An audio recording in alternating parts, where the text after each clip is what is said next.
Hello guys, in this video we are going to talk about how to use your GNC weight gainer.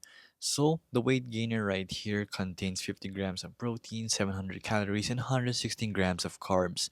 So this is for your dietary supplement. It has 6 servings with a net weight of 2.5 pounds or 1.1 kilos. So right here you can use it as it is, and you can try to actually use it just by itself. But if you want to, there's a guide right here on how to use it by GNC. So it's a dietary supplement, and you can mix 4 scoops, of course, with water or milk or your favorite beverages and blend well. It's really simple.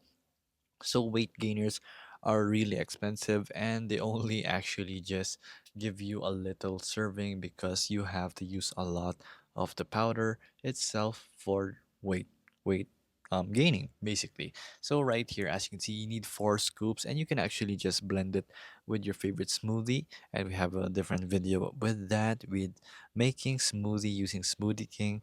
And then right here you can also blend it with other things like just plain water or even milk, or even other things that may actually just go ahead and fit with your description or your taste. You can consume 2 servings, like one in the morning and one in the afternoon, 2 scoops each, so that you'll be able to just ration your own protein powder right here. So it's really simple to use the GNC weight gainer.